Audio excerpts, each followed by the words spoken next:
இங்கு வந்திருக்கும் பெரியவர்களே, நீதி அரசர் அவர்களே, திருப்பாச்சி டைரக்டர் அவர்களே,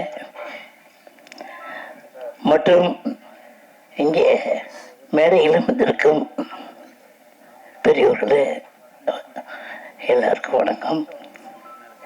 குறிப்பாக மீடியா பத்திரிகை நண்பர்கள் எல்லாருக்கும் வணக்கம். இல்லை வேண்டாம், எனக்கு தொண்டு கட்டி இருக்கு, வேற ஒன்றும் இல்லை. படம் எடுக்கணும்னு நம்ம பாலா சொன்னாப்புல ரொம்ப மகிழ்ச்சி. இப்போ சரியா கதை எடுத்தா கரெக்டா ஓடும். இவங்க கதையை சரியா எடுக்கிறது இல்லை, அதை எடுத்தா தான் ஓடும். சும்மா இப்போ ஜனங்கள்லாம் கம்ப்யூட்டர் லெவலுக்கு போயிட்டாங்க. நம்ம ஒழுங்காக எடுக்கணும். இப்படியே இந்த பாலா மாதிரிய ரொம்ப பேர் எடுக்கிறாங்க. ஒரு படம்லாம் நடிக்கிறேன். எதுக்கு நம்ம சும்மா இருப்பானே, நடிப்போம் அப்படின்னு நடிக்கிறேன். அதாவது சில கதைகள், காமெடிகள், அந்த காமெடி நன்றாக இருக்கணும், நம்ம குடும்பத்தோடு பார்க்கணும் அப்படின்னு ஒரு காமெடி வச்சுக்கிறணும். இப்படி எல்லாம் கலந்து நம்ம படம் எடுக்கணும். இப்போ நம்ம டைரக்டர் பேரரசு அவர் படங்கள்லாம் சூப்பராக இருக்கும். அவர் படத்தில் நான் நடிக்கும்போது அசனாக இருந்தார். இப்படி கதை நல்லா இருந்தா எப்பவுமே வெற்றி படமாக இருக்கும். அது மட்டும் இல்லை, இங்கே ப்ரொடியூசர் அவங்க சொன்னாங்க. அப்புறம் இணை தயாரிப்பாளர் செல்வகுமார், அப்புறம் யாருமா பகவதி படம். சரி, எல்லாருக்கும் வணக்கம். இப்படி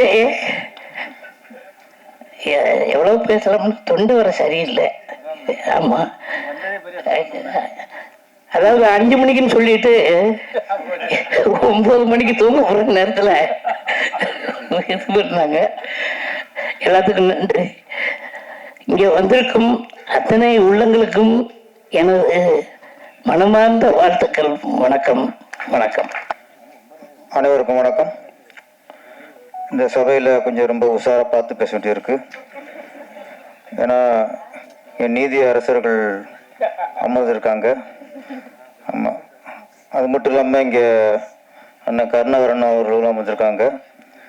ஆமாம், அரசியல் சார்ந்தவங்க, கொஞ்சம் உஷாராக பேசணும். ஆமாம், கரெக்டாக குறிப்பிட்டார்.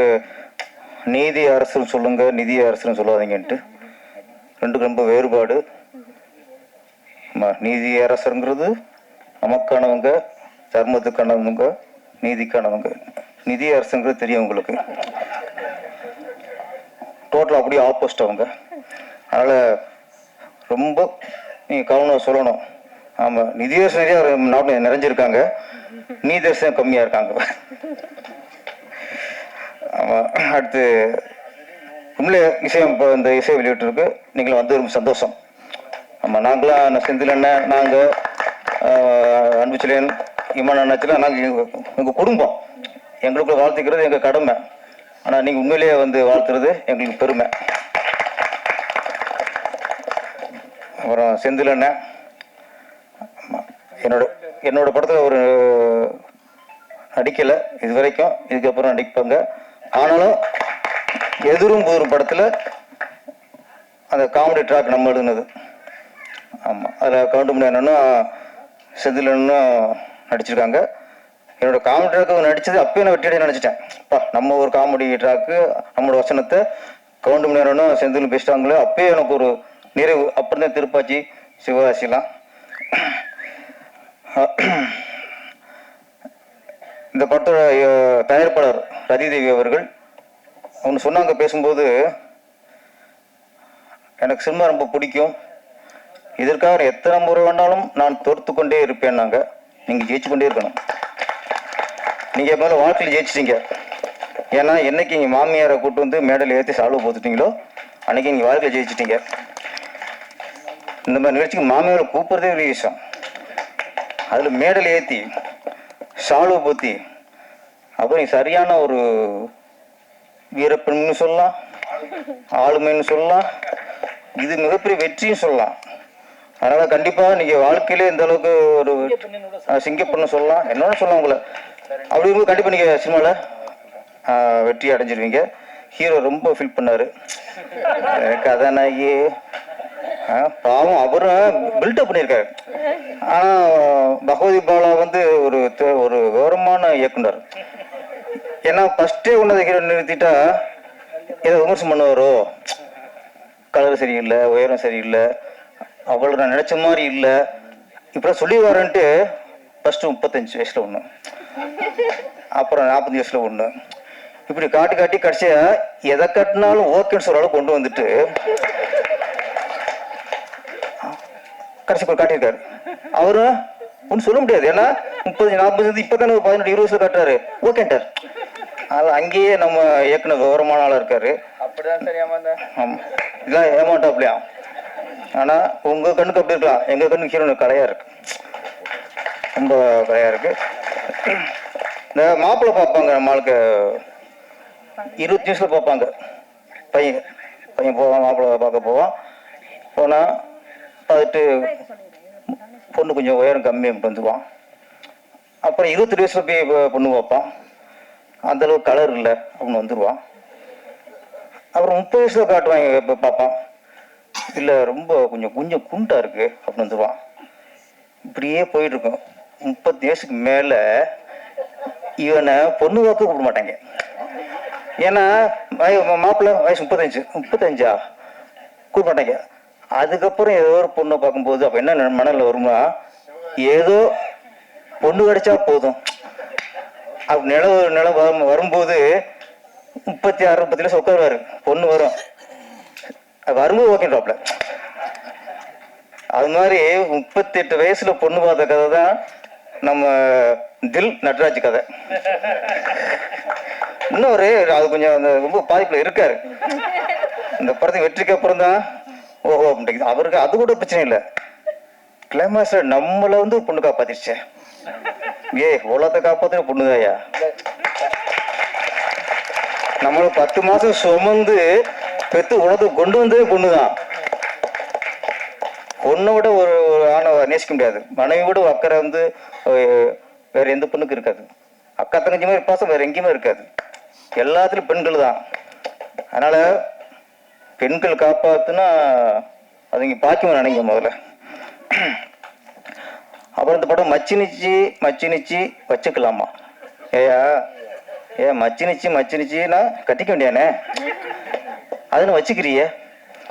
தமிழ்நாட்டு நிறைய பேருக்கு இது வச்சுக்கிறதுல தான் போதை, கட்டிக்கிறது ஒண்ணு அப்புறம் வச்சுக்கிறது ஒண்ணு.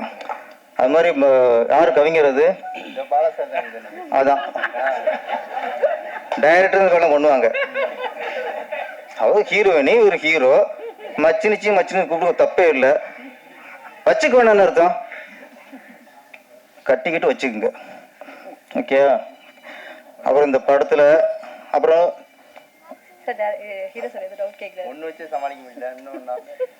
பாருங்க, அது ஒன்னே சமாளிக்க முடியலையா, ஐயோ அதெல்லாம் பழகி போகும்பா உங்களுக்கு, இங்கெல்லாம் 3 நாள்லாம் வச்சு சமாளிச்சுக்கிட்ட போய் கத்துக்குங்க. சிவசம்போ டைட்டில் நான் சுந்தர்சிக்கு வாழ்த்து நன்றி சொல்லணும். நாங்கள் அண்ணன் சொன்னார், அதான் அங்கே பெருந்தன்மை, பெரிய இயக்குனர் ஏன் வெற்றி அடைஞ்சிருக்காங்கன்னா உனக்கு கொடுத்துட்டாருங்க. ஒரு டைட்டிலையோ ஒரு கதையோ யாராவது கேட்டு உடனே கொடுக்குறாங்கன்னா அவங்க உண்மையான திறமைசல் அர்த்தம். ஒரு டைட்டில் தான், இதை விட்டு எனக்கு ஒன்றுமே வழி இல்லை அப்படின்னா உனக்கு ஒன்றும் இல்லைன்னு அர்த்தம். எனக்கு இந்த கதை போச்சுன்னா சில கதையெல்லாம் நம்ம நினைக்கிறவங்க வரும், ஐயோ என் கதை போச்சுன்னு உட்காந்தீங்க வாழ்க்கை முடங்கி போயிடும். ஒன்று போனா நான் திங்க் பண்ண முடியும் அப்படின்னா வரும்.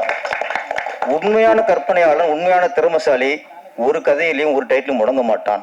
அதனால் சுந்தர்சிக்கு வந்து இதுல இருந்து நம்ம நன்றியை சொல்லிக்கணும். இந்த சிவசம்போ அப்படிங்கிறது திருவண்ணாமலை என்னோட படம் வந்து தெலுங்குல ரீமேக் ஆச்சு, டப்பிங் டப்புன்னு போது தெலுங்குல அந்த படத்துக்கு பேரு சிவசம்போ, நல்ல ஹிட்டு. இப்போ நான் கூட ஃபர்ஸ்ட் போன்னு சொன்னாங்க சிவசம்பு படத்துக்கு ஆடியோ வந்துருங்க சார்ன்ட்டு. நான் என்ன ஏதுன்னு விசாரிக்கல. பகுதி பட டைரக்டர் சிவசம்பு, நான் கூட ஆன்மீகம் கலந்துருக்கும் போல இருக்கு அப்படின்னு ஓகேன்ட்டேன். வெறும் பெண்ணிகமா இருக்கு. அதுவும் பார்த்தா அந்த மச்சினிச்சி பாட்டில் அது கேமராமேனோட டேஸ்டா டேரக்டர் டேஸ்டான்னு தெரியல. ஹீரோனுக்கு ஃபேஸை க்ளோஸில் கட்டின விட தொப்பில் கட்டினது அதிகம். திரும்ப சாங் கூட போட்டு பாருங்க, அங்கங்கே தான் ஹீரோயின் முகம் தெரியுது. அப்புறம் ஃபுல்லாக இதில் வேற பச்சுவந்தி வேற, தொப்புள்ள பம்பரை விட்டுருக்காங்க, ஆம்லெட் போட்டிருக்காங்க. முதல்ல ஒரு பச்சுவந்தி விடாருங்க, அது என்ன டெஸ்ட்னே தெரியல எனக்கு. ஒரு பச்சுவந்தி விட்டு என்னன்னா தொப்புல போனால் பச்சுவந்தி நிறம் மாறுதா, அந்த பொண்ணு கலர் மாறுதா மாறல, அது மாறல. அது மரத்துல மாறும், வயிற்று எப்படி மாறும், அது தனி மறந்துருக்கும், தன் குணத்தையும் மறந்துருக்கும், மறந்துருச்சு. அவள் இந்த மாதிரி நிறைய விஷயங்கள்ல அவ்வளோ சிவசம்பூன்னு நான் அப்படி நடிச்சிருந்தேன், ஒரு ஆன்மீகம் அப்படின்ட்டு. இப்போலாம் அப்படி கதை டைட்டில் வைக்கிறதே கொஞ்சம் சிக்கலாக இருக்குது. இப்போ சிவசம்பு, ஓம் சக்தி, முருகா இவ்வளோ வச்சுங்களே டேரக்டர் சங்கியோன்றாங்க, சாமி பேர் ஆயிக்கிறானுங்க. இப்போ அப்படி ஆகிப்போச்சு இப்போ உலகத்தில். இப்போல்லாம் இப்போ சூப்பர் ஸ்டார் ரஜினிகாந்த் அப்போ எடுத்துட்டாரு அண்ணாமலைன்ட்டு. இப்போ எடுக்க முடியுமா? அண்ணாமலை பேர் வைக்க முடியுமா? ஓ அண்ணாமலை பேர் வச்சிருக்காரு, ஓ இவர் அந்த கட்சியோ ஒரு சங்கியோ அப்படின்வாங்க. இதுக்கப்புறம் அண்ணாமலை பேர் வைக்க முடியாது. திருவண்ணாமலை வைக்கிறது டவுட்டு தான் நம்மளுக்கு. அனிமே அந்த அளவுக்கு 100 அண்ணாமலை மேலே வந்துட்டாரா, அது ஏற்பட சிக்கலாகி போச்சு. இப்போ இந்த சிவசம்பு, அண்ணாமலை, அருணாச்சலம், படையப்பா இதெல்லாம் நம்ம கொஞ்சம் கஷ்டம்தான். அதனால் சிவசம்பு பேர் வச்சாலும் நம்ம ஆன்மீகம் நினைச்சோம், இருந்தாலும் நல்ல விஷயம். டேரக்டர் சொல்லியிருக்காரு, பெண்கள் நம்ம நினச்சிக்கிட்டோம் பெண்கள் இன்னைக்கு விடுதலை அடைச்சிருச்சு, பெண்கள் இன்னைக்கு ஆணுக்கு நிகராக வந்துட்டாங்க அப்படின்னு நம்ம நினச்சிக்கிட்டு இருக்கோம். இந்தியா சுதந்திரம் அடைச்சிருச்சு, இந்தியா ஒரு சுதந்திர நாடு என்பது எவ்வளவு ஒரு பொய்யோ. சுதந்திரம் அடைச்சிருச்சு, சுதந்திரம் கொடுத்துட்டான், நாம சுதந்திரமா இருக்குமா? அதே மாதிரி பெண்கள் விடுதலை அப்படிதான். பெண்கள் விடுதலை நம்மளும் சொல்லிக்க வேண்டியதான், அவங்களுக்கு விடுதலை இல்லை. அன்னைக்கு காந்தியில் சொன்னாரு, சுதந்திரம் அடைஞ்சதுக்கப்புறம் காந்தியில் என்ன சொன்னாரு, என்னைக்கு இரவு 12 மணிக்கு பெண்ணு நகையெல்லாம் போட்டுட்டு தனியா போறாங்களோ, தனியா போய் அவங்களுக்கு எந்த பாதிப்புலையோ அன்னைக்கு தான் நம்ம நாடு உண்மையா சுதந்திரம் அடைச்சிருந்தாரு. இன்னைக்கு நைட்டு ஒரு பொண்ணு நகையெல்லாம் போட்டு தனியா போச்சுன்னா நகையும் போச்சு, கற்பும் போச்சு. அன்னைக்கே நகை தான் போயிருச்சு, இன்னைக்கு கற்பும் போயிடும்.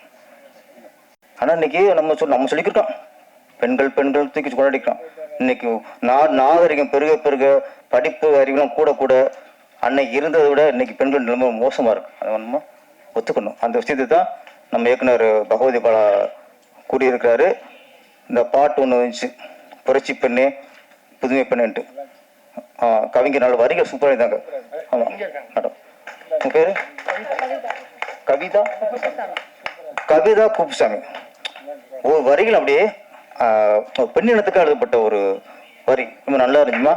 எனக்கு அந்த பாட்டை பார்க்கும்போது புதுமை பெண் இயக்குனர் இமயம் பாரதிராஜா அவர்கள் இயக்கிய புதுமை பெண் படத்துல ஒரு தென்றல் புயலாகி வருதே, காலதேவனின் தர்ம எல்லைகள் மீறுகின்றதோ,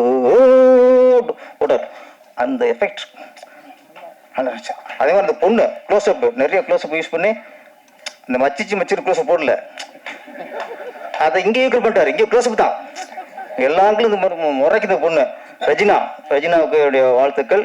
இந்த படம் மிகப்பெரிய வெற்றி அடைந்து கதாநாயகன் நம்ம தில் நடராஜுக்கு அடுத்த படத்துல இன்னும் நல்ல இளம் கதாநாயகர்கள் ஒரு மன்மதிலின்னு டைட்டில் வச்சுட்டு ஒரு படம் எடுங்க, அப்பதான் ஒரு திருப்தி அடைவாரு பகவதி பாலா. அந்த மன்மதிலி 2 அப்படின்னு சொல்லிட்டு ஒரு 10-15 பொண்ணுல போட்டு படம் எடுத்து விடுங்க அப்படியே. ஆமா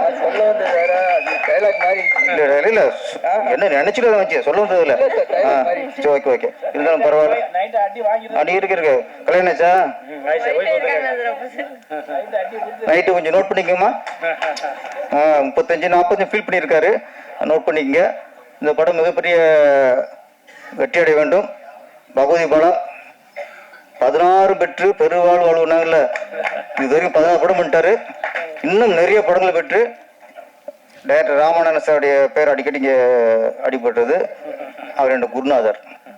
ஆமாம் அண்ணா, உங்களை அவர் என்ன கூட சொன்னதில்லை, டைரக்டர் ராமநாதன் மாதிரி சொன்னதில்லை. ஆனால் உங்களை சொல்கிறாங்க, அதுக்கு நான் பெருமைப்படுறேன். இன்னைக்கு என்னோட குருநாதர் பேர் இன்னைக்கு ஒழிச்சிக்கிட்டு இருக்கு, அதுக்கு நான் பெருமைப்படுறேன். அனைவருக்கும் நன்றி, வணக்கம். அனைவருக்கும் வணக்கம். சிவசம்போ ஆடியோ வெளியிட்டு வந்திருக்கக்கூடிய அத்தனை அன்பு உள்ளங்களையும் அன்போடு வருக வருக வரவேற்று. மை கேட்கலையா? அப்போ ரொம்ப கேட்டுச்சிட்டீங்க, இப்போ கேட்கவே இல்லைங்க. மணி 9 ஆச்சு, நம்ம கேட்கட்டானே.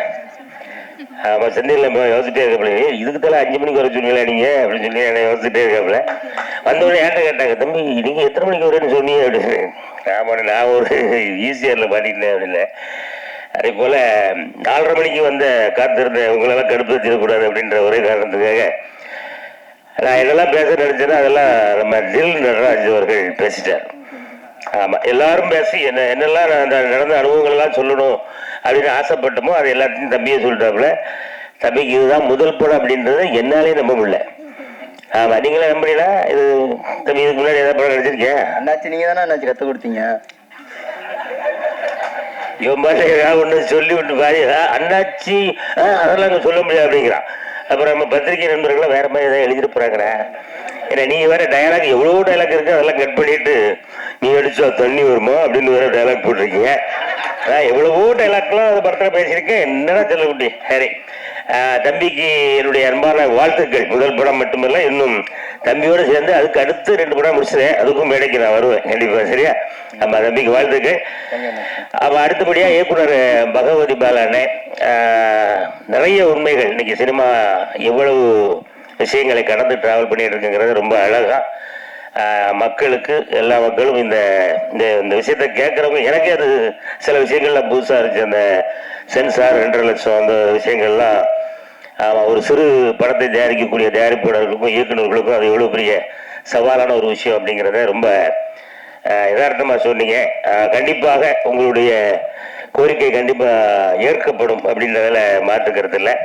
அதே போல் மேடையில் வீட்டிருக்கக்கூடிய தயாரிப்பாளர், வணக்கம் மேடம். வணக்கம். உங்களுக்கு தானே முதல் படம்? ஆமாம், அது அவங்களும் அதில் நடிச்சிருக்காங்கன்னு நினைக்கிறேன். அதில் ஒரு ஹீரோயினிங்களா? இல்லைங்க. ஆமாம், அதில் அண்ணன் பகவதி பாலான்னு நடிச்சிருக்கோம்னு நினைக்கிறேன். ஆமாம், இவங்களாம் நடிச்சது சத்தியமாக எனக்கு தெரியாது. ஆமாம், நான் போனேன், நடிச்சு முடிச்சதுதான் டக்குன்னு கிளம்பி வந்துட்டேன். நீங்க சொல்லலையா? நான் சொல்லிடுறேன், டேரக்டருக்கு போல நானும் சொல்லிடுறேன். டேரக்டரும் நடிச்சிருக்காப்புல, ப்ரொடியூசரும் நடிச்சிருக்காங்க. அதனால படத்தில் பல திருப்பங்கள் இருக்கும் அப்படின்னு நம்ம எதிர்பார்க்குறோம். அதே போல பின்னாடி ஒரு ஹீரோயின், அங்க ஒரு ஹீரோயினா, இன்னொரு 5 பேருங்கம்மா. ஆமா, அந்த பொண்ணு உண்மையில நல்லா நடிச்சிருக்கம்மா. அந்த லாஸ்ட் சாங்லாம் பாப்பாவுடைய பெர்ஃபார்மன்ஸ் ரொம்ப நல்லா இருந்துச்சு. பாப்பாவுடைய நடிப்பு நான் இன்னும் பாப்பா எனக்கு என் கூட இதுக்கு முன்னாடி 2 படம் என்னுடைய பொண்ணா நடிச்சிருக்கேன். அப்படியே இப்போ வந்து மேடைக்கு சொன்ன பொழுது எனக்கு தெரியுது. பாப்பாவுடைய வாழ்த்துக்கள். அதே போல இந்த இசை வெளியீட்டினுடைய கதாநாயகன் அவர் அண்ணன் பேர் ஜான் பீட்டர் தானே? அவருக்கு ஒரு வாட்டி நல்லா கைத்தட்டு, நல்ல பெரிய எதிர்காலம் அண்ணனுக்கு இருக்கு. ஏன்னா ரொம்ப அருமையா இசையமைச்சிருக்கீங்க, புதுசா இருக்கு. அது கண்டிப்பா உங்களுக்கும் என்னுடைய வாழ்த்துக்கள்.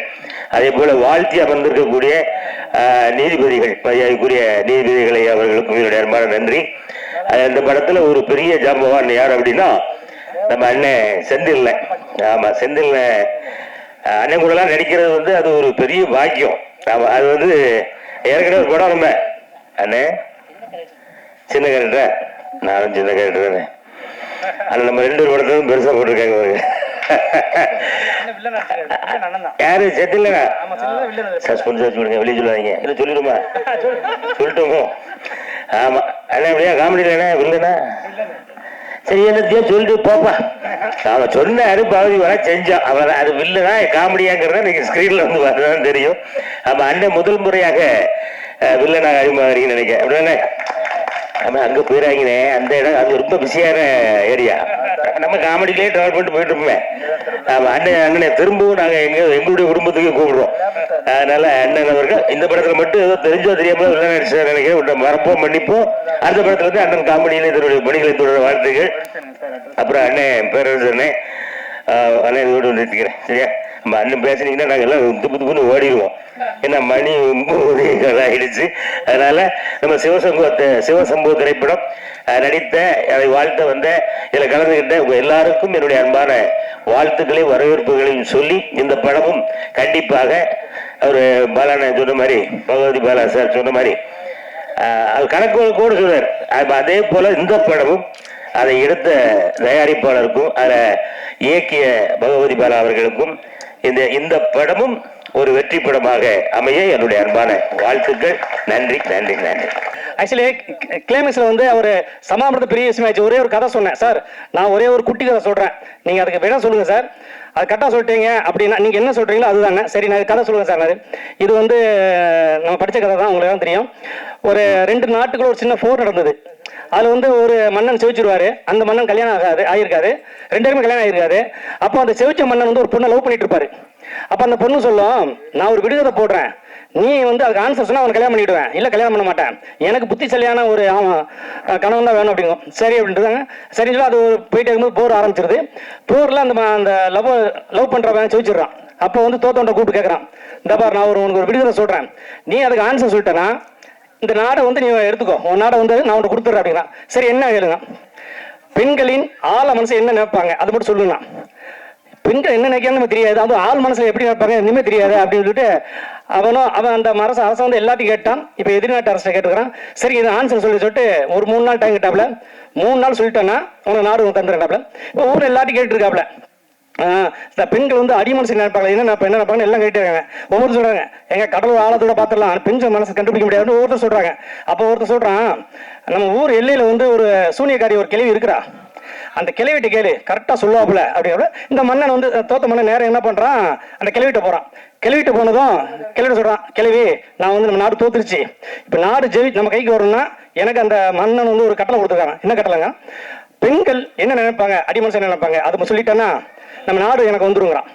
சரி நான் சொல்லிடுறேன், நீ சொல்லிட்டேன்னா நாடு உனக்கு வந்துடும், அவனுக்கு காதலி போயிடுவா, எனக்கு என்ன கிடைக்கும்பா, நீ என்ன வேணா கேளு, என் உயிரோட கையில் தருவோமே, நான் உயிர் கேட்க மாட்டேன், என்ன கேட்டாலும் செய்வியா, செய்கிறேன் அப்படின்னு ஒரு சொல்றான். என்ன சொல்றான்னா, எப்போதுமே பெண்கள் வந்து அவங்க இஷ்டத்துக்கு முடிவு விட்டீங்கன்னா அவங்க சந்தோஷமா இருப்பாங்க, அவங்க எடுக்கிற முடிவு எல்லாமே கரெக்டா இருக்கும். இதுதான் அடிமனசு நினைக்கிறது. ஒரு காரியம் பண்ணா நம்ம தான் டிசைட் நம்ம தான் பண்ணணும்னு நினைப்பாங்க அவங்க. ஆனா நம்ம ஆண்கள் வந்து நினைக்கிறது இல்லை. அவன் என்ன சொல்றது அப்படின்னு சொல்லி இவங்க அதனாலதான் நிறைய வீட்டுல பிரச்சனை நடக்குது சார். இப்ப நீங்க எப்படி சார், ஐயோ சார் நான் என் ஒய்ஃப் டிசைட் விட்டுவேன் சார், என் ஒய்ஃப் என்ன சொல்லுவாங்க சார் நான் கேட்பேன், என் ஒய்ஃப் ஒரு கோடு போட்டாலும் தாண்ட மாட்டேன்னாரு. அது சரி ஓகே சார். இப்போ வந்து கிளைமேக்ஸ் சொல்லல அதில் சொல்றேன். இப்போ வந்து அந்த மன்னன் வந்து அவட்ட சொல்லிட்டாப்ல, என்ன சொல்லிட்டாப்ல, சார் பெண்களை அவங்க இஷ்டத்துல விட்டீங்கன்னா நீங்க வந்து அந்த பெண்கள் வந்து ஜாலியா சந்தோஷமா இருப்பாங்க, குடும்பத்தை கரெக்டாக நடத்துவாங்க, நம்ம எந்த டிஸ்டர்ப் பண்ண மாட்டாங்க, என்னெல்லாம் பண்ணலாம் சார் அப்படின்னா. ஓ அப்படியான காதலியை சொல்லுவாப்புல. காதல் ஆமா இதான் நினைச்சோம். உடனே அவன் கல்யாணம் ஆயிருது, இவங்க நாடு கிடைச்சிருது. இப்போ நாடு கிடைச்சவங்க கிளவிட்ட வந்து சொல்ல போறான் சந்தோஷத்தை, கிளவி நாடு கிடைச்சிருச்சு என்ன பண்ணலாம் சொல்ல போறான். அப்ப அந்த கிளவி சொல்றா, எனக்கு ஒரு வரம் கொடுத்துடலாங்கிறான். ஆமா என்ன கிளப்பது கேளுங்க, நீ எனக்கு கல்யாணம் பண்ணிக்கிறான். ஷாக் ஆயிட்டான். ஏன்னா அவனுக்கு வந்து 90 வயசு, இவனுக்கு வந்து 40 வயசு. என்ன கிளவி இப்படி கல்யாணம் பண்ண சொல்ற, என் வாழ்க்கை என்ன ஆகுங்கிறான். நீ என்ன சொன்ன, ஒரு மன்னன் தானே, நாட்டு கொடுத்த வாக்கு மாற்றக்கூடாதுல்ல, கல்யாணம் சரின்னு சொல்லி கல்யாணம் பண்ணிடுறான். கல்யாணம் பண்ணி அரமனை கூட்டு வந்துடுறான். அரமனைக்கு உள்ள வந்ததும் அவன் குமரி ஆயிடுறான், 18 வயசு பொண்ணா மாறிடுறான். இவனுக்கு பயங்கர சந்தோஷம். என்னடா வெளியே இருந்தா கிளவியா இருக்கிறா, உள்ள வந்தா குமரி ஆயிட்டா அப்படிங்கிறா. இப்போ அவன் கேட்கறான், எப்படி நீ வந்து உள்ள வந்து எப்படி குமரி ஆன, வெளியே போகும்போது கிளவியா இருந்துங்கிறான். அந்த கிளவி கேட்கிறா, இந்த பார் மன்னா, நான் வந்து உன் கூட அரமனையில் இருந்தா நான் வந்து குமரியா இருப்பேன், வெளியே வந்த கிளவியா மாறிடுவேன், உனக்கு எது வேணுங்கிறா. இவன் சொன்னா, இது பெண்கள் சம்பந்தப்பட்ட விஷயம், நீயே முடிவு எடுத்து கொண்டுருவான். அப்போ அந்த என்ன நீங்க பெண்கள் சம்பந்தம் நீ முடிவு எடுத்து அவன் என்ன பண்றான்னா, உடனே அவரே குமரியாரு, வெளியே போனாலும் குமரியாயிரா, வெளியே இருந்தாலும் குமரியாரு. ஸோ அவர்கிட்ட அந்த முடிவை விட்டதுனால அவ வந்து அங்கே வந்து மன்னனுக்கு தகுந்த ஒரு ஒய்ஃபா மாறா அப்படின்னு ஹீரோட சொன்னதும், சார் இதுதான் சார் கிளைமேக்ஸ், வேணாம் சார் அந்த பொண்ணையே முடிவு சொல்லி எனக்கு ஒத்துக்கிட்டாரு கேளுங்க. அது காரணம் சார், என் ஒய்ஃப்கிட்ட நான் எதுவுமே மறைக்கிறேன். என் ஒய்ஃப் வந்து அதான் சொல்லுவார், லட்சுமி போட்ட கூட சீதை தாண்டிட்டா, ஆனால் என் ஒய்ஃப் போட்ட கூட தாண்ட மாட்டார் அப்படின்னு சொன்னார். உண்மை அப்படின்னு தெரியாது, அவங்களுக்கு இடம் தெரியும். சரி இதுதான் கிளைமேக்ஸ் இருந்துச்சு. சரி இப்போ நம்ம சின்ன படங்கள் தயாரிக்கிறது வந்து இன்னைக்கு வந்து வியாபாரம் வியாபாரம் வந்து ரொம்ப கம்மியாக போயிட்டு இருக்குது. உங்களுக்கு தெரியும், நம்ம மேக்ஸிமம் வந்து தேட்டர் வசூல் கம்மியாக தான் இருக்கும். சேட்டலைட் எஃப்எம்எஸ் எல்லாமே இதுதான் ஓரளவு கவர் ஆகும். இன்னைக்கு சென்சாரில் வந்து என்ன ரூல்ஸ் கொண்டு இருக்காங்கன்னா, அதாவது ஒரு லாங்குவேஜ் மட்டும் பண்ணால் உங்களுக்கு அந்த பழைய அமௌண்ட் எவ்வளோ ஆகும்னா, சென்சார் 70,000 ரூபாய். அது இல்லாமல் வந்து நம்ம ஒரு கீப்பு ஒரு 50,000 இப்படி ஆகும். இப்போ என்ன கொண்டு வந்துட்டாங்கன்னா, நீங்கள் டபுள் லாங்குவேஜ் பண்ணீங்கன்னா, அது டப்பிங்கோ ஸ்டேட் மொழி தான் பண்ணாலும் 2.25 லட்சம் எக்ஸ்ட்ரா கட்டணுங்கிறாங்க. ஏன்னா அதுக்கு ஆப் ஏன்னா காது கேட்க ஒரு ஆப்பு, கண்ணு தெரியாமல் இவங்க தேட்டர் வந்து படம் பார்க்கறதுக்காக ஒரு ஆப்பை உருவாக்கிக்கிட்டு அதில் வந்து 2.25 லட்சம் நீ கட்டணும். அப்புறம் தான் உங்களுக்கு வந்து மல்டி லெவலில் நாங்கள் சென்சார் தருவோம்னு இப்போ சமீபம் நடந்துருச்சு. இதனால என்ன பாதிப்புனா, நம்ம சின்ன படங்களுக்கு நம்ம தமிழில் மட்டும்தான் நம்ம வந்து ரிலீஸ் பண்ண முடியும். நிறைய சின்ன படங்கள் வெளியே எங்கேயும் யூஸ் பண்ண முடியும். இப்போ 3 மொழி 4 மொழி எடுக்க பிரச்சனை கிடையாது. ஆனால் இதை வந்து நம்ம என்னன்னா, நம்ம வந்து இந்த மல்டி ஒரு லாங்குவேஜ் பண்ண தெலுங்கு, ஹிந்தி, கன்னடம் எல்லாத்தையுமே நம்ம வியாபாரம் பண்ணோம். அப்போ வியாபாரம் பண்ணும்போது அவன் ஆட்டோமேட்டிக்காக 2.25 லட்சம் கிட்ட சொல்கிறான். அப்போ கிட்ட சொன்னால் நம்மகிட்ட வாங்குறவங்க யாருமே வாங்க மாட்டாங்க. நம்மளுடைய படங்கள் வந்து டோட்டலாகவே வந்து எந்த லாங்குவேஜும் விற்காது. அப்போ மல்டி லெவலில் போனால் மல்டியில் சென்சார் பண்ணணும்னா மினிமம் நம்ம வந்து 2.25 லட்சம் எக்ஸ்ட்ரா கட்ட வேண்டியிருக்குது. இந்த ப்ரொடியூசர் என்ன நிறைய ப்ரொடியூசர் என்ன பண்ணுவாங்கன்னா, படத்தை ஃபுல்லாக செலவு பண்ணிட்டு கடைசி நேரத்தில் போஸ்ட் ப்ரொடக்ஷன் காசு இல்லாமல் எத்தனை பேர் நிற்கிறாங்க, சென்சார் பண்ண எத்தனை காசு நிற்கிறாங்க. அப்போ அவங்கள்ட்ட போய் 2.25 சொன்னால் எப்படி கட்ட முடியும்? அதனால் இதை வந்து நம்முடைய எல்லா சங்கமும் சேர்ந்து எங்களுக்கு சென்சார் முதமடியே பண்ணுங்க எங்களை அப்படி சொன்னால் மட்டும்தான் இன்றைக்கி நிறைய ப்ரொடியூசர் தப்பிப்பாங்க, இல்லை கஷ்டமாயிரும். நான் வந்து நிறைய படம் பண்ணியிருக்கேன். அதில் ஒரே ஒரு படம் தலையாட்டி பொங்கல்னு ஒரு படம் பண்ணேன். அது முழுக்க ஃபுல்லாக நியூ ஆர்டிஸ்ட்டு, ஒருத்தரோட ஆர்டிஸ்ட் கிடையாது. அந்த படம் மட்டும் 18 லாங்குவேஜில் எடுத்துருக்கிறேன். சேல்ஸ் பண்ணி ஒவ்வொரு லாங்குவேஜ் சேல்ஸ், அதுதான் இன்ன வரைக்கும் காப்பாற்றிட்டு இருக்குது. ஆனால் அதே இது அப்போ 2.25 லட்சம் நான் அதை பண்ணியிருக்க மாட்டேன். ஏன்னா புதுமுகளை வச்சு தேட்டர் கிட்டத்தட்ட நான் வந்து 80-90 தேட்டர் ரிலீஸ் பண்ணி இன்னைக்கு அந்த படம் வந்து இப்போ வரைக்கும் ஒவ்வொரு லாங்குவேஜ் சேல்ஸ் ஆகிட்டே இருக்குது. அதனால் மொத்தம் வந்து நம்ம வந்து இந்தியாவில் வந்து 24-25 லாங்குவேஜில் படம் எடுக்கிறாங்க. ஆனால் மொத்தமே சென்சார் போர்டு 8 தான் இருக்குது. தெரியும், நிறைய பேர் தெரிஞ்சிருக்கும். ஆனால் சென்சார் போர்டுக்கு இது மூலம் நீங்கள் வந்து வன்மையாக ஒரு கண்டிஷன் பண்ணி பழைய மாதிரி எப்படி சென்சார் இருக்கோ அப்படி சென்சார் பண்ணால் மட்டும்தான் நம்மள மாரி சின்ன தயாரிப்பாளர்கள், சின்ன டைரக்டர்கள் தொடர்ந்து படம் பண்ண முடியும். ஏன்னா இன்னொன்று, நீங்கள் இப்போ நிறைய பேர் சொல்கிறாங்க, என்ன சொல்கிறாங்கன்னா, இது ஒன்று சொல்லிடுறேன், படம் வராதங்கன்னு நிறைய பேர் பயம் காட்டுறாங்க. பயமே இல்லைங்க, படம் யாரும் எடுக்க வரலாம், நல்ல வருமானம் இருக்குது. ஆனால் அது கரெக்டாக உழைக்கணும். யாரும் உழைக்கிறதுக்கு தயாரில்லை. நிறைய டைரக்டர் என்ன பண்ணுறாங்கன்னா, ஓகே டைரக்டர் ஆக்ஷன்ஸ் கட்ட சொன்னால் போதும் அப்படின்னு நிறைய பேர் இருக்கிறாங்க. நிறைய பேர் படம் எடுத்து முடிச்சாச்சு, அது பிடிச்சி பார்த்துருவாங்க அப்படின்னு நினைக்கிறாங்க. அது கிடையாது.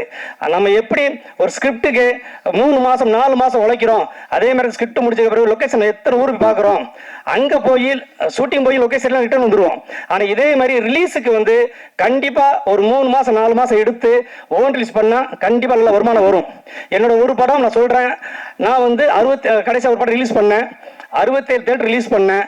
அதில் வந்து ஒவ்வொரு தேட்டர்லையும் ஒவ்வொரு வாரத்துக்கு 1000 டிக்கெட் தான் வந்துச்சு. அதாவது ஒவ்வொரு தேட்டர் 1000 டிக்கெட் வந்துச்சு. மொத்தம் 67 டிக்கெட்டு, 67 தேட்டர், 67,000 டிக்கெட். ஸோ 67 லட்சம் எனக்கு வருமானம் வந்துச்சு. ஸோ இதே இது அந்த 1000ங்கிறது 2000 வந்துச்சா பெரிய லாபம், நமக்கு 3000 வந்துச்சு பெரிய லாபம். ஸோ இதை கனெக்ட் பண்ணி அதே மாதிரி தேட்டரில் வந்து ரொம்ப லிஸ்ட் ரொம்ப எடுக்கணும். நீங்கள் இயக்குநர்களுக்கு நான் தான் சொல்கிறேன்னா, அதாவது பெரிய ஸ்டார் படங்கள் வைக்க, பெரிய பெரிய படங்கள் அதில் வைக்க, அதுக்கு டிஸ்ட்ரிபியூட்டர் இருப்பாங்க, அது ரசிகர்கள் இருப்பாங்க. ஸோ அது அவங்க வேற, அந்த கேட்டகரி வேற. நம்ம அதுக்கு போகக்கூடாது. இப்போ நம்ம வந்து ஒரு பெரிய ஸ்டார் அஜித் சாரோ, விஜய் சாரோ, இல்லைனா வந்து இப்போதைக்கு இருக்கிற சூர்யா சாரோ, அந்த ரேஞ்சில் நிறைய பேர் புது இயக்குநர்கள் வச்சு வரும்போது தான் மாட்டிடுறாங்க. ஸோ நம்ம சினிமா என்ன, நம்ம சினிமா எடுக்கணும்னா அதுக்கு எப்படி உழைக்கிறோமோ அதே மாதிரி ரிலீஸ்க்கு உழைச்சி ஒவ்வொரு தேட்டர் ஏறி இறங்கி அந்த ஆடியன்ஸ் உள்ளே கொண்டு போய் உட்கார வச்சிங்கன்னா நமக்கு படம் விட்டு எல்லா தேட்டர்லையுமே பணம் கண்டிப்பாக வரும். சில தேட்டரு 8 மாதம், 1 வருஷம், 6 மாதம் கூட கழிச்சு வரும். ஆனால் தேட்டர் நம்பி படம் எடுங்க, எல்லா ப்ரொடியூசர்ஸும் வாங்க, நிறைய பேர் வாங்க, படம் எடுங்க. இன்னைக்கு நிறைய பேர் என்னன்னா, அதாவது இன்னைக்கு வந்து சினிமாவில் வந்து யாருமே தோக்குறது கிடையாது. சினிமாவில் அதாவது எந்த தொழில் நஷ்டம் கிடையாது, எல்லா தொழிலும் நஷ்டம் இருக்குது. நஷ்டம் தொழில் யாருமே கட்ட முடியாது. அது ஒரு சிலவங்க என்ன பண்ணுறாங்க, ஐயோ சினிமாவுக்கு வராதுங்க, தோத்துருவீங்க, சினிமாவுக்கு வராதுங்க, பயந்துருவீங்க அப்படிவாங்க. அதனால தைரியமா வாங்க. போன படத்தில் விடிஞ்சான கல்யாணத்தில் ஆடியோ ஃபங்க்ஷன் பண்ணும்போது இதே ப்ரொடியூசர்ஸ் 2 பேர் அங்கே தான் உட்காந்துருந்தாங்க. அப்போ அவங்க அதுக்கு முன்னாடி படம் வேண்டாம், படமே எடுக்க வேண்டாம்னு சொல்லி ஒதுங்கிட்டாங்க. அப்புறம் முடிஞ்ச அப்புறம் பேசினாங்க. பேசி வாங்க மேடம், வாங்க சார், படம் எடுத்து நான் தரேன், நான் பொறுப்புன்னு சொல்லி அப்புறம் உள்ளே வந்து அந்த படம் எடுத்தோம்.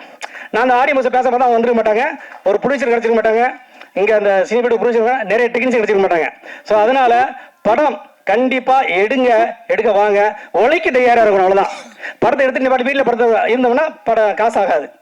நீ எந்த அளவுக்கு ப்ரீ ப்ரொடக்ஷன்ல எந்த அளவுக்கு கஷ்டப்படுறீங்களோ அதே அளவுக்கு ரிலீஸை கஷ்டப்பட்டீங்க, கண்டிப்பா நிச்சயமா கெயின் இருக்கும். எனக்கு வந்து இந்த வீர தலைவர் நான் ஒரு அமைப்பு வச்சு ஒரு பத்திரிகை நடத்துறேன். ஸோ தமிழ்நாடு ஃபுல்லாக அவங்க தான் எனக்கு எல்லாமே சப்போர்ட் பண்ணுவாங்க. ஸோ அவங்க சப்போர்ட்டில் தான் நான் இவ்வளோ படம் பண்ணிட்டு இருக்கிறேன். ஸோ அவங்க எல்லாருக்குமே இந்த மேடையில் தேங்க்ஸ் சொல்கிறேன். ஏன்னா எல்லாரும் சால்வ் பண்ணலாம் நினைச்சேன், போட முடியல. ஸோ அவங்க தான் எனக்கு ஒவ்வொரு ஏரியாவிலும் தேட்டர் எடுத்து கொடுக்கறது, அவங்க உள்ள வர்றது, ஆட்கள் கூட்டு வர்றது, கலெக்ஷன் சொல்றது. ஸோ இப்படி அவங்க வந்து எப்படின்னா ஒரு எந்த எதிர்பார்ப்புலாம் பண்றாங்க. ஸோ இதே மாதிரி டீமை வந்து நீங்க ரெடி பண்ணிட்டீங்கன்னா நீங்க ஜெயிச்சிடலாம். இன்னைக்கு நான் சின்ன சின்ன படம் பண்ணிட்டு இருக்கிறேன் அப்படின்னா எல்லாமே ரிலீஸ் பண்றேன்னா எல்லாம் அவங்கள வச்சு தான். அது ஏதாவது என்னைக்கே ஒரு நாள் ஜெயிக்கலாம், அந்த நம்பிக்கை தான் ஓடிட்டு இருக்குது. ஸோ நான் வந்து பொதுவாக நம்பிக்கையில் தான் எதுவுமே வண்டி இது பண்ணுவேன். நான் வேற எதையும் நம்ப மாட்டேன், நம்பிக்கையிலே வண்டி ஓடிட்டு இருக்குது. ஸோ அந்த நம்பிக்கை ஒரு ஆளுக்கு ஹிட் ஆகும். சச்சின் டெண்டுல்கர் 79வது மேட்ச்ல தான் செஞ்சுரி அடிச்சாரு. அது செஞ்சுரி கிடையாது, அது வரைக்கும் 20 ரன் 30 ரன் எடுப்பாரு. அவர் அவாய்ட் பண்ணுவாங்க. அவர் என்ன பண்ணாருன்னா ஃபீல்டில் ஓடி ஓடி ஓடி ஓடி நல்லா வந்து ஃபீல்டிங் பண்ணாரு. இதை பார்த்து ஃபீல்டிங்காக அவர் தயார்படுத்தப்படுறாரு. 79ல் செஞ்சுரி அடிச்சாரு. வேர்ல்டில் இவர் அடிச்சவங்க தெரியும், 400 தாண்டிட்டாரு. ஸோ அதே மாதிரி சினிமா விட்டு விலகக்கூடாது. சினிமாக்குள்ள என்னென்ன பண்ண முடியும், என்னென்ன தொழில் பண்ண முடியும், சினிமாவில் எப்படி போக முடியும் இப்படின்னு நீ யோசிச்சாலே நீ சக்சஸ். நன்றி நன்றி நன்றி. பிறநாளுக்கு வந்திருக்க எல்லாரும் வண்டி எனக்கு கேட்க விட்டு எல்லா ஜாம்பவானுங்க எல்லாமே சாரி எல்லாமே வந்து பெரிய லெவலில் சேவிச்சு அவங்க முன்னாடி எனக்கு கற்படுறது ரொம்ப கஷ்டமா இருந்தது. ஏன்னா இன்னைக்கு செந்தில் அண்ணன்லாம் அவ்வளோ சாதிச்சிருக்காங்க. செந்தில் அண்ணனை பற்றி நான் ஒரு ஆர்டிகளோட ஒரு 3 நாளைக்கு முன்னாடி போட்டிருந்தேன், எல்லாத்துலேயும் போட்டிருந்தேன். அண்ணன் வந்து கிட்டத்தட்ட 1300 படம் நடிச்சிருக்காரு செந்தில் அண்ணன். அதில் 1300 படத்தில் நான் ஒரு லிஸ்ட் எடுக்கும்போது கிட்டத்தட்ட 650 படம் மெகா ஹிட், பெரிய ஹிட்.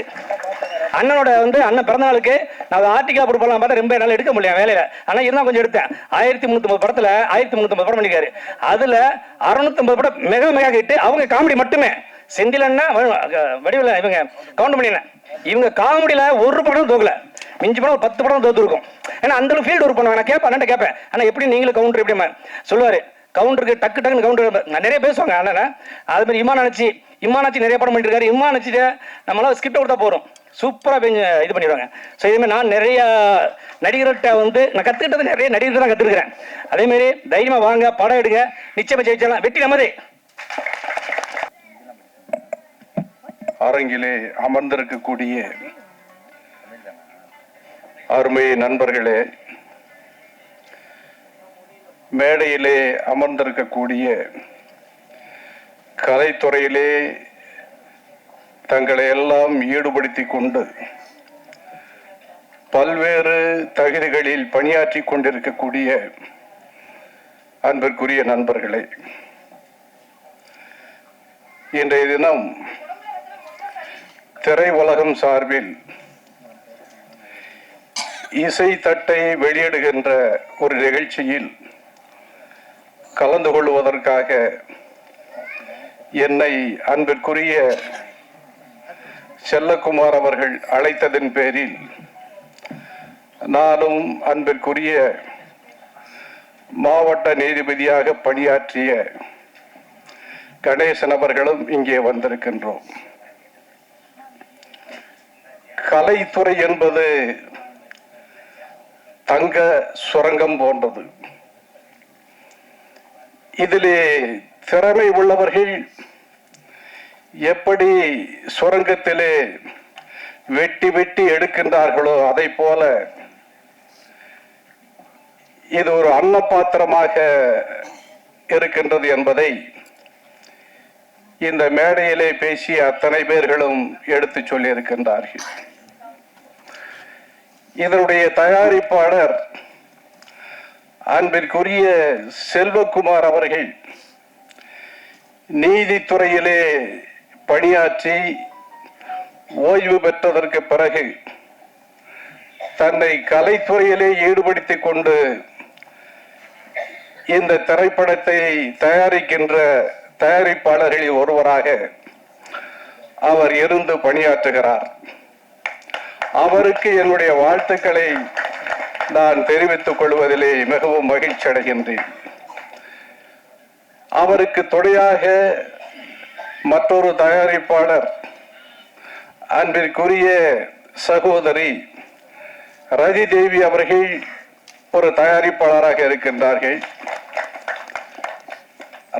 ரதி தேவி அவர்கள் தன்னுடைய குடும்பத்தையே இந்த மேடையில் அழைத்து தன்னுடைய மாமியாரை பெருமைப்படுத்துகின்ற ஒரு நிகழ்ச்சியை இங்கே உங்கள் அனைவருடைய முன்னிலையிலே செய்து காட்டினார்கள்.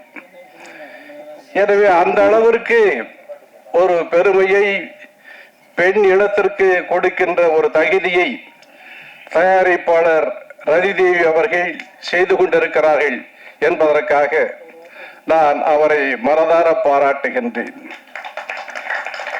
இந்த படத்தினுடைய இயக்குனர் அன்பிற்குரிய பாலா அவர்கள் 14 திரைப்படங்களை இதுவரையில் எடுத்திருக்கிறேன் என்கின்ற ஒரு நிகழ்வை நம்மிடத்திலே சொல்லி இருக்கிறார்கள்.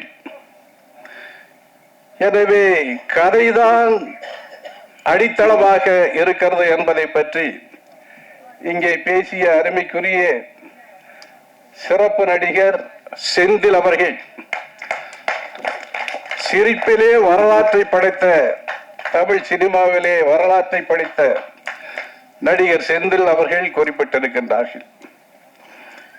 எனவே இந்த திரை உலகம் வருமானம் செய்வதற்காக மட்டுமல்ல, இந்த உலகத்திலே எத்தனையோ பேர்கள் தங்களை இணைத்துக் கொண்டு தங்களுடைய வாழ்வை வளமாக்கி கொண்டிருக்கக்கூடிய ஒரு அமைப்பு தான் இந்த சினிமா உலகம் என்பது.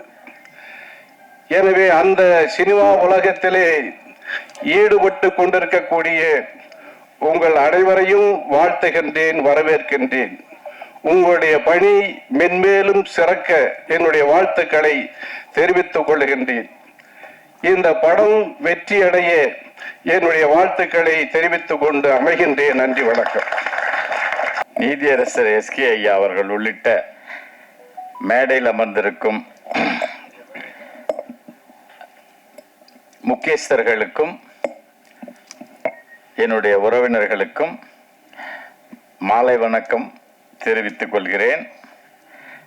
பாலா அவர்கள் சொன்னதை போல சினிமாவுக்குள் மாட்டிக்கொண்டு கட்டிக்கொண்டாலும் கட்டிக்கொண்டு மாட்டிக்கொண்டாலும் கட்டுண்டு கிட, மாட்டிக்கொண்டு கட்டிக்கொண்டாலும் கட்டிக்கொண்டு மாட்டிக்கொண்டாலும் கட்டுண்டு கிட, கழட்டிக்கொள்ள அல்லது கழண்டோட வாய்ப்பிருந்தாலும் வாய்மூடி வாழ வேண்டும், இல்லையெனில் ஊர் வாய் மூடாது. ஆதி காலந்தொட்டு இன்னும் பல கோடி நூற்றாண்டு வருணும் அடங்கல் அடங்காமை, இன்னும் பல கோடி நூற்றாண்டுகள் வரினும் அடங்கல் அடங்காமை, திருப்தி அதிருப்தி இல்லாத உறவுகளே இல்லை. கணவன் மனைவி என்பது உறவெனும் கட்டுப்பாட்டிற்குள் வாராதெனினும் கட்டுப்பாடற்ற அலப்பறைகள் இப்பள்ளி அறைக்குள் தான் என்பதை சினிமாவை மணந்தவர்களுக்கு ஒரு பாடமாக பாலா அவர்கள் எடுத்துவிட்டு சென்றுள்ளார்கள். அவருக்கு என் வாழ்த்துக்கள். இந்த படம் நீதியரச பெருந்தகை, நீக்கு நீ கால நீட்டல, நீ நீதி நீதிபதி நிதிபதி நிதிபதின்னு சொல்றேன். எங்க ஐயா நிதிபதியே கிடையாது, எங்க ஐயா நீதிபதி. கொம்பு கொஞ்சம் நீட்டணும், ரைட்டா? நீதியரச பெருந்தகை எப்பொழுதும் வாய் வழியாக வார்த்தைகளை அள்ளிவிடும் வாய்ப்பேச்சாளர் அல்ல.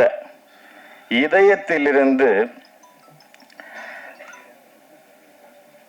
எல்லோரையும் இதயபூர்வமாக வாழ்த்தும் ஒரு மாபெரும் பெருந்தகை அவர்கள். நான் அவரால் வாழ்ந்தவன் என்ற முறையில், வாழ்க்கையை அவர் மூலமாக கற்றுக்கொண்டவன் என்ற முறையில், சகோதரர் அன்பு செழியனுக்கு அவரை பற்றி தெரியுமோ தெரியாதோ என்னிடம் கேட்டு தெரிந்து கொண்டார் அன்பு செழியன் அவர்கள். அது நீதியரச பெருந்தகை அன்பு செழியன் அவர்கள் கோயம்புத்தூரில் தான் சம்மந்தி ஆகியிருக்கிறார் என்பதை நான் தெரிந்து கொண்டேன். அவர் சம்மந்தி கோயம்புத்தூரில் இருக்கிறார். அவர் எனது நண்பர். சிறிய படங்கள் பெரிய படங்கள் எதுவுமே அல்ல, எல்லா படங்களும் பாடங்கள் தான். நான் சொல்வேன், ஒரு திரைப்படம் எடுப்பது, பேரரசு அண்ணனிடம் சொன்னேன், ஒரு திரைப்படம் என்பது 1000 புத்தகங்கள் வாசிப்பதற்கு சமம். 1000 புத்தகங்கள்.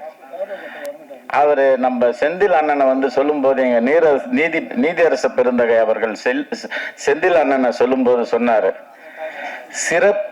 எல்லோரும் சிரிப்பு நடிகர் என்று உரைப்பார்கள், நீதியரச பெருந்தகை சிறப்பு நடிகர் என்று அவருக்கு அவருடைய பெருமையை உச்சத்துக்கு கொண்டு சென்று செந்தில் அண்ணனை உச்சி முகந்தது அவர் நீதியரச பெருந்தகையின் பெருந்தன்மை, மாண்பு. இந்த படம் சின்ன படம் அல்ல, சிறியோர்களால் தயாரித்த படமும் அல்ல. கதை அண்ணன் சொன்னார் பாருங்க, கதையை சரியாக பார்த்து கொள்ளுங்கள், மற்றவை தானே தேடிக்கொள்ளும் என்பது விதி. இந்த பொது விதியானது எப்பொழுதும் மாறாது. இது நேரம் கடந்து விட்டது.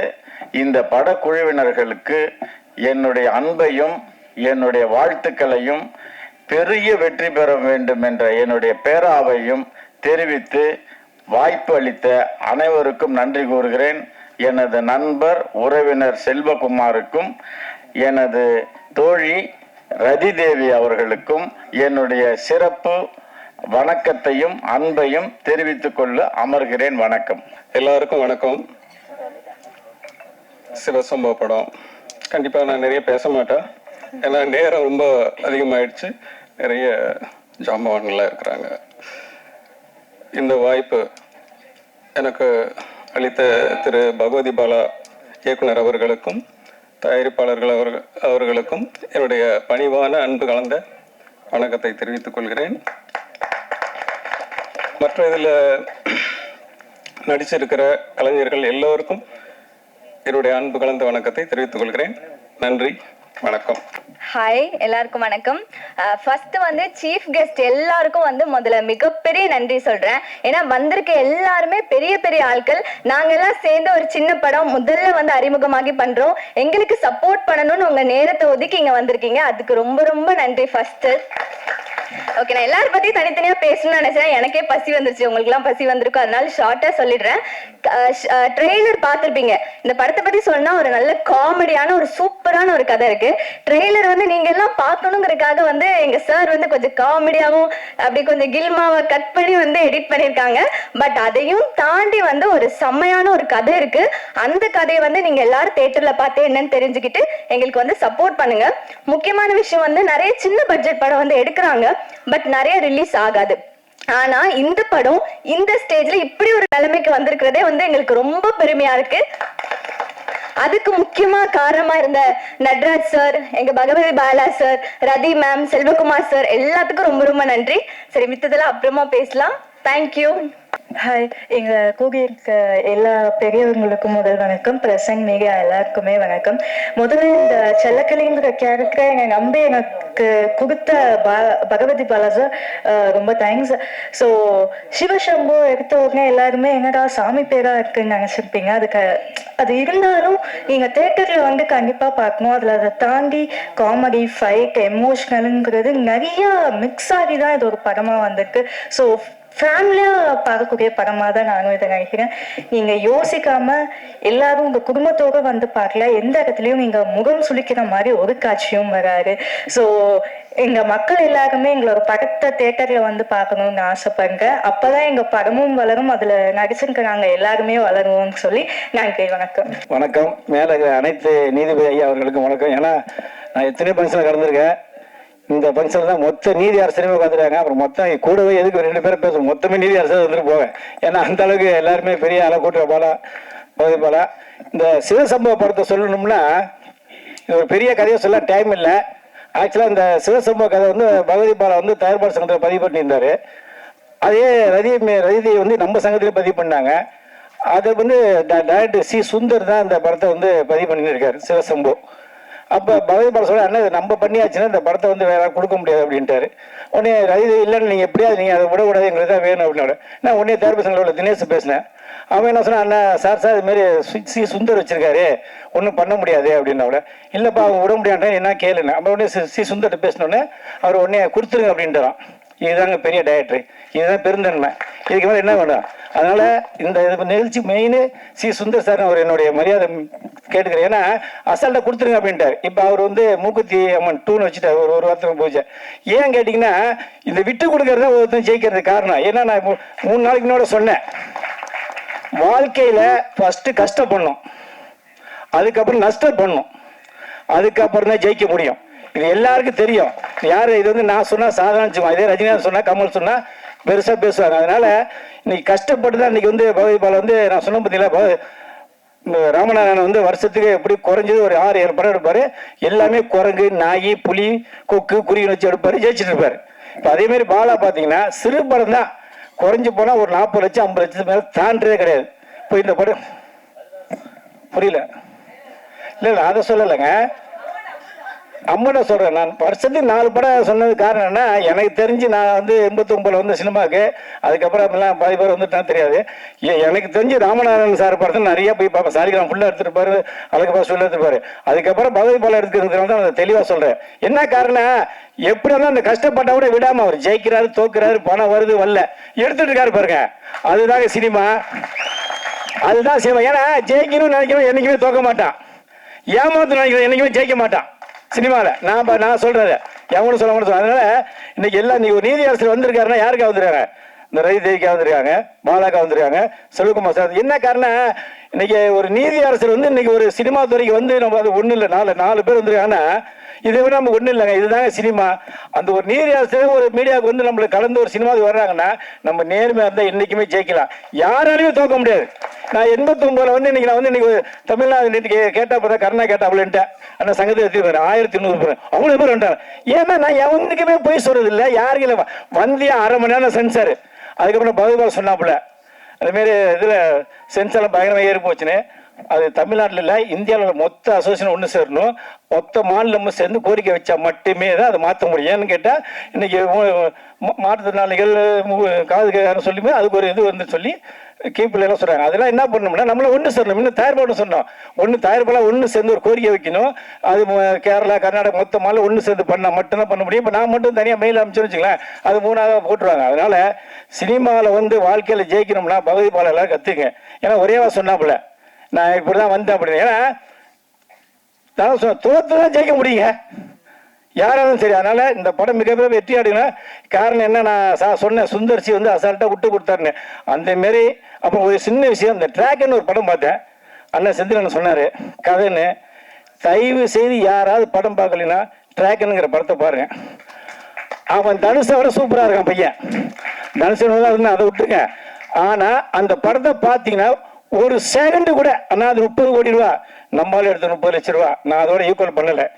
ஆனால் அந்த கதையை பார்த்தீங்கன்னா ஒரு செகண்டு கூட போர் அடிக்காம படம். ஏன்னா இன்னைக்கு வந்து அந்த கதை என்னன்னா, அப்பா அம்மாவை ஏமாத்தாதீங்க, அப்பா அம்மாவிட்ட போய் சொல்லாதீங்க. நான் வந்து இந்த கஷ்டத்தை வந்து இப்படி இருக்குன்னா சினிமாவில் எடுத்திருக்கான். ஆனால் நம்ம வாழ்க்கையில் பசங்க முடியும் என்ன பண்ணுறாங்க, அப்பா மட்டும் பேசலாமா, நீ 10,000 கூட 5,000 கூட 10,000 கூட சொல்லி பசங்க நம்பி எல்லாத்தையும் கொடுத்து கடைசியாக ஏமாந்து கடைசியாக ஜெயிலுக்கு போகிறான். அந்த மாரி ஒரு கதையை கொண்டு வந்து நான் என்னமே இருக்காது சொல்லி எடுத்து பிரதீப் வந்து ஜெயிச்சிருக்கான். அவன் என்னமே படத்தில் அவன் சினிமாவில் யாராலையும் அழிக்க முடியாது, எழுதி வச்சுங்க. பிரதீப் ரங்கநாதனை சினிமாவில் அவனால் யாராலையும் அழிக்க முடியாது, நின்றுட்டான். அவன் எங்கேயோ போயிட்டு நான் ஓப்பா சொல்கிறேன், நான் வந்து இவ்வளோ தெளிவாக சொல்லிருக்காருன்னா யாரும் அடிக்க முடியாது, அவ்வளோ அருமையாக இருப்பான். அந்த மாரி பகவதி பாலா வருஷத்துக்கு 4 படம் எடுத்துருக்காப்புல, எடுத்துகிட்டே இருக்கணும். இதேமாதிரி நீதி அரசெல்லாம் வரணும். எனக்கு டைம் இல்லை, இதுக்கு அதிகம் பேச முடியாது. வந்திருக்காரு. நன்றி, வணக்கம். வணக்கம். மாலை நேரத்திலே ஆரம்பித்து இரவு நேரத்தை நோக்கி நடைபெற்று கொண்டிருக்கும் இந்த இசை வெளியீட்டு விழா தலைவர் மேடையில் அனைவரும் தலைவராகவே நான் கருதுகிறேன். இசை வெளியீட்டு விழா சிவசம்போ படத்தினுடைய இயக்குனர் பாலா அவர்களுக்கும், இந்த படத்தினுடைய தயாரிப்பாளர் எனக்கு நீண்ட நாளாக பழக்கமுள்ள சகோதரி ரதி தேவிக்கும், என் காஞ்சிபுரம் காஞ்சிபுரத்தை சேர்ந்த இணை இயக்குனர் செல்வகுமார் அவர்களுக்கும், இந்த நிகழ்ச்சியை மிக சிறப்பாக ஏற்பாடு செய்து பிஆர்ஓ தெரியும் என்னுடைய போற்றுதலுக்குரிய நண்பர் திரு வெங்கட் அவர்களுக்கும், இந்த நிகழ்ச்சியினுடைய நிறைவுரையாற்ற இருக்கும் இயக்குனர் சங்கத்தினுடைய செயலாளரும் என்னுடைய போற்றுதலுக்குரிய அண்ணன் நம்ம பேரரசு அவர்களுக்கும், குறு சிறு பட தயாரிப்பு தமிழ்நாடு திரைப்பட தயாரிப்பாளர் சங்கத்தினுடைய தலைவர், என்னுடைய போட்டில் 35 வருட கால நண்பர்கள். நாங்கள் ஒரே பகுதியில் வசித்து வருகிறோம். தயாரிப்பாளர் சங்கத்தில் இப்படி ஒரு குறைவான பதிவு செய்வதற்கு குறைந்த கட்டணத்தை வசூலித்து ஒரு சங்கத்தை உருவாக்கி அனைவரும் போற்றுதலுக்குரிய ஒரு சிறப்பான நிகழ்ச்சி ஏற்பாடு செய்து கொண்டிருக்கிறார். அவருக்கு அன்புசெழியன் அவர்கள் இப்பொழுது அன்புசெழியனுடைய சங்கத்தை அனைவரும் பேசுகின்ற அளவிற்கு அந்த சங்கத்தை உருவாக்கிவிட்டார்.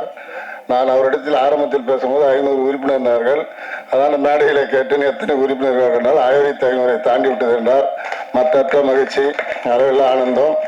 இந்த திரைப்படம் நடித்த அனைத்து நடிகர் நடிகைகளுக்கும் மீண்டும் இது போன்ற சில நல்ல படங்களில் நடிக்க வேண்டும், வளர வேண்டும், வாழ்க்கையில் வளர்ச்சி அடைந்து பெற்றோருக்கு நற்பெயரை தேடித்தர வேண்டும் என்றும், இந்த படத்தை அனைவரும் திரைப்படத்தில் பார்க்க வேண்டும் என்றும், இந்த படத்தினுடைய கதாநாயகன் நடிப்பதற்கு வந்தாரா இல்லை பெண்ணை தேடி இயக்குனரை தேடி வந்தாரா என்று தெரியவில்லை. அவருடைய வெளிப்பாடு அனைத்தையும் மேடை வாயிலாக தெரிவித்து விட்டார். அவர்கள் குடும்பத்தாருக்கு இனி எந்த சிரமம் இல்லாமல் இன்முகத்தோடு பன்முகத்தோடு பணியோடு இருப்பார்கள் என்று கருதுகிறேன். சினிமா என்பது வேறு, வாழ்க்கை என்பது வேறு. அதனால் சினிமா வாழ்க்கையும் ஒப்பிட்டு பார்ப்பது சரியல்ல. இந்த அரிய வாய்ப்பை வழங்க அனைவருக்கும் நன்றி கூறி விடைபெறுகிறேன். நன்றி, வணக்கம். எல்லாருக்கும் வணக்கம் சார். என்னுடைய சீஃப் கெஸ்ட் அனைவருக்குமே நன்றி முதல்ல வந்ததுக்கு. அதுக்கப்புறம் வணக்கம் சார். கீழே இருக்கிற எல்லா சீஃப் கெஸ்ட்டுங்களுக்கும் வணக்கம் சார். நீங்கள் வேற யாருமே எல்லாம் வேற வேற இல்லை சார், எனக்கு எல்லாருமே ஒன்று தான். நீங்கள் எல்லாரும் வந்து இவ்வளோ நேரம் நின்னதுக்கு ரொம்ப நன்றி சார். சிவசம்பு படத்தின் தயாரிப்பாளர் அதிதேவி சார், லயன் செல்வகுமார் இணைய தயாரிப்பாளர். இந்த படத்தில் முக்கியமானவங்க எங்களுடைய டைரக்டர் பகவதி பாலா சார். இன்னைக்கு அவங்களுடைய பர்த்டே. எல்லாம் கடவுளுடைய ஆசீர்வாதமும் உங்களுடைய ஆசீர்வாதமும் ரொம்ப முக்கியம் சார். அப்புறம் இது ரொம்ப ஹார்ட் ஒர்க்கான படம் சார். என்னுடைய 2018 பட்ட கஷ்டங்களுக்கான ஒரு மேடை இது. நிறைய பேசணும், ஆனால் நிறைய பெரியவங்க இருக்காங்க, அவ்வளோவா பேச முடியாது. இருந்தாலும் சொல்கிறேன், என்னுடைய உழைப்பு, என் கஷ்டம், என்னுடைய லட்சியம் எல்லாமே இந்த படம் தான். இந்த சிவசம்பு படம் தான் என்னுடைய எல்லாமே. நான் ரொம்ப பெரிய போராட்டத்துக்கு முன்னாடி இந்த படத்தை நான் பண்ணியிருக்கேன். இந்த படத்துக்கு இவ்வளோ அளவுக்கு நான் கஷ்டப்படேன். இன்னைக்கு இந்த ஸ்டேஜ் ஏறி இருக்கிறேன்னா அது முக்கியமானவங்களுக்கு நான் கண்டிப்பாக நன்றி சொல்லி ஆகணும் சார். அதில் முதல்ல நான் நன்றி சொல்லணும்னா காஞ்சிபுரத்தை சேர்ந்த இணைய தயாரிப்பாளர் லயன் செல்வகுமார் சாருக்கு ரொம்ப நன்றி சார். அவர் இல்லைன்னா இந்த ஸ்டேஜில் என்னால் நிற்க முடியாது.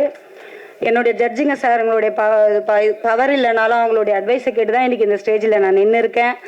எங்கள் ஜட்ஜி சாருங்க வந்திருக்காங்க, அவங்களுக்கு பெரிய நன்றி சார். அதுக்கப்புறம் 3வதாக நான் சொல்லணுன்னா, இவங்கெல்லாம் இருந்தால் மட்டும் போதாது, ஒரு இயக்குனர் இருந்தால் தான் ஒரு யாராக இருந்தாலும் தயாரிப்பாளர் ஆக முடியும்.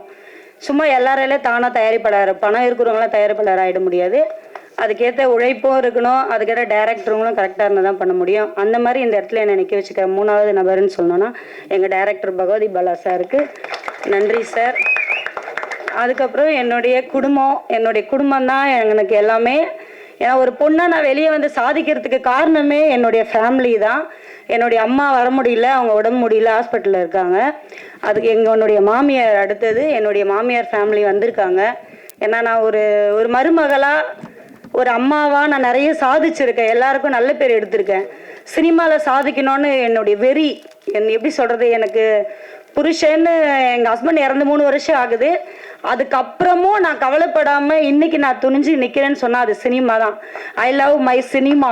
என் சினிமா தான் எனக்கு லவ்வரு, என் சினிமா தான் என் புருஷன், என் சினிமா தான் எனக்கு எல்லாமே. சினிமாக்காக நான் என்ன வேணாலும் பண்ணுவேன். எத்தனை தோல்வியும் சந்திக்கிறது தயாராக இருக்கேன். நான் ஜெயிக்கிற வரைக்கும் போராடிட்டே இருப்பேன். 1 படம் 10 படம் எத்தனை படமாக பண்ணிக்கிட்டே இருப்பேன். நான் தோல்வி எனக்கு கிடையாது. என் சினிமா தான் எனக்கு ரொம்ப முக்கியம். என் சினிமா தான் எனக்கு உயிர். அதனால் என்னுடைய ஃபேமிலி வந்திருக்காங்க. என்னுடைய மாமியார்கிட்ட நான் ஆசீர்வாதம் வாங்கணும், என் மாமியாரை பார்க்கணுன்னு வந்திருக்காங்க.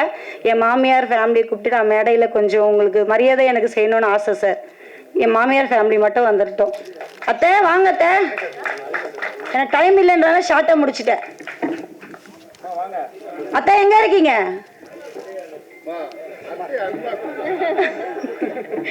நான் இது வரைக்கும் அந்த மாதிரி பேசுறேன் சார் ஒரு ஃபேமிலி தான்.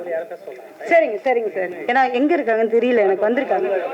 ஓகே சார், இது எனக்கு வாய்ப்பு கொடுத்ததுக்கு ரொம்ப நன்றி. என்னுடைய படத்தை பாருங்க, எல்லாரும் விஷ் பண்ணுங்க, வந்து எல்லாரும் சினிமா ஐயோ தியேட்டர்ல வாங்க சார். நீங்க எல்லாரும் வந்து பாத்தீங்கன்னா தான் நான் ஜெயிக்க முடியும்.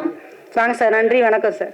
பத்திரிகையாளர்களே, தொலைக்காட்சி தோழர்களே, இணையதள நண்பர்களே, புகைப்பட கலைஞர்களே, இந்த படத்தின் தயாரிப்பாளர் அழைப்பு ஏற்று வருகை தந்துள்ள திரையுலக பிரம்மாக்களே, உங்கள் அனைவருக்கும் இரவு வணக்கம்.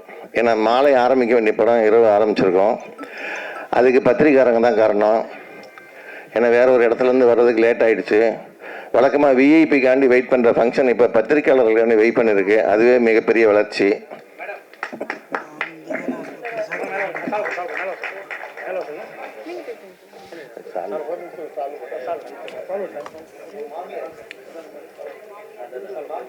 அப்படி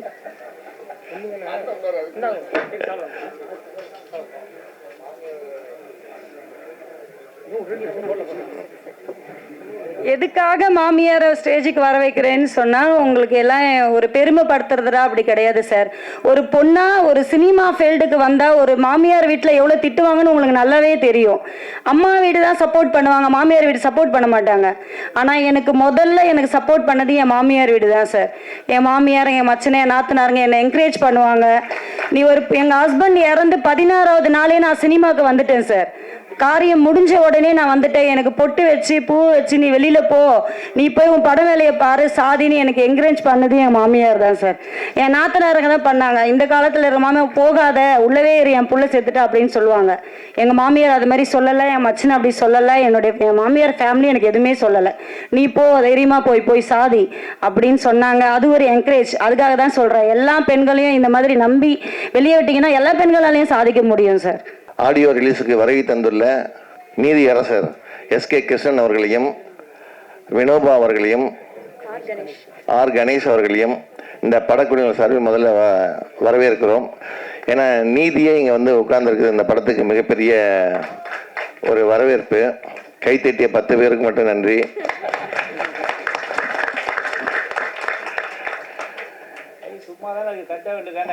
நீங்க கை தட்டினீங்கன்னு வச்சுங்க, உங்க உடம்புக்கு தான் ரொம்ப நல்லது, ஆரோக்கியமா இருக்கும் உங்க உடம்பு. அந்த காலத்துல கை தட்டுறது வந்து சாதாரண விஷயம் இல்லை. நீங்க கை தட்ட உங்க ஹார்ட் நல்லா வேலை செய்யும். ஆமா, ஏன்னா படம் எடுத்தாலே பிபி சுகர் ஏறுது. நீங்க கை தட்டி இறக்குங்க. அதே மாதிரி பேரரசர் இந்த மாதிரி சிறு முதலீட்டு படங்களுக்குன்னே வந்து வாழ்த்துறதை வந்து தன்னுடைய வாழ்க்கையின் லட்சியமாக கொண்டு இங்கே வந்திருக்கிறாரு.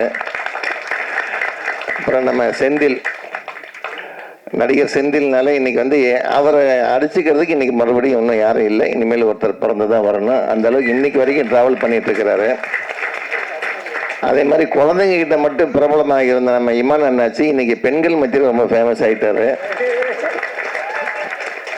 அப்புறம் அன்பு செல்லியன் சார், அப்புறம் இந்த படத்தில் நடிச்சிருந்த அத்தனை பேருக்கும் வாழ்த்துக்கள். அப்புறம் நம்ம பகவதி சாலா பற்றி சொல்லி தான் ஆகணும். ஒரு அன்பு சார் சொல்லும் போதே அடுத்த ராமநாராயணன் உருவாகிட்டு இருக்கிறாருன்னு சொன்னாங்க. அது உண்மைதான். அவருக்கு இன்னைக்கு பிறந்த நாளுங்கிறது கூடுதல் செய்தி. அவருக்கு ஒரு கைத்தட்டி பாராட்டு தெரிவிச்சுக்கலாம். அவர் பார்த்தீங்கன்னா அஷ்டவதானின்னு சொல்லலாம். கதை, திரைக்கதை, வசனம், இயக்கம், கேமரா, நடிப்பு, தயாரிப்பு, விநியோகம், இது 8 இதையும் அவர் கையில் வச்சுட்டு பண்ணிட்டு இருக்கிறாரு. ஸோ இந்த மாதிரி புதுசாக வர்ற தயாரிப்பாளர்களுக்கு வந்து அவர் வந்து ஒரு வழிகாட்டின்னு சொல்லலாம், ஒரு கைகாட்டின்னு சொல்லலாம். நஷ்டமடையாமல் காப்பாற்றிட்டு வர்றாரு. அவருக்கு இந்த நேரம் ஒரு கைத்தட்டி பாராட்டு தெரிவிச்சுக்கலாம். அதே மாதிரி நம்ம lion doctor K Karunakaran Tamil திரைப்பட தயாரிப்பாளர் சங்கத்தில் செயற்குழு உறுப்பினராக இருக்கிறாரு. அவரும் ஒரு ப்ரொடியூசரு. ஆனால் அவர் படத்து பேரை கேட்டிங்கன்னா நீங்கள் கைத்தட்டுவீங்களா சிரிப்பீங்களான்னு தெரியல. காதலி என்னை காதலி, இதுதான் அவர் எடுத்த படத்தோட டைட்டிலு. அவருக்கு ஒரு ஆசை, அந்த காலத்தில் அவர்கிட்ட சொல்ல முடியல, டைட்டில் வச்சுட்டார் அவர் அந்த மாதிரி படத்தை. ஸோ அதெல்லாம் ரிலீஸ் ஆகிடுச்சு அந்த படம். இந்த சிவசம்போ படம் வந்து ஒரு மிகப்பெரிய வெற்றி படமாக அமையணுங்கிறதுக்கு ஐட்டங்கள் எல்லாமே அது நல்லா இருக்கு. இந்த கதாநாயகனை அறிமுகமாகிறவர் ரொம்ப கொடுத்து வச்சவர். நல்ல கிளாமராக ஒரு பொண்ணு கூட நல்லா கேப் விடாமல் கட்டி பிடிச்சி நல்லா ஆடி இருக்கிறாரு. பாருங்க, வருத்தத்தோட சொல்றாரு. அந்த கதாநாயகி வந்திருக்காங்களா? ஓகே, நல்லா கோஆப்ரேட் பண்ணியிருக்கீங்கம்மா அவருக்கு.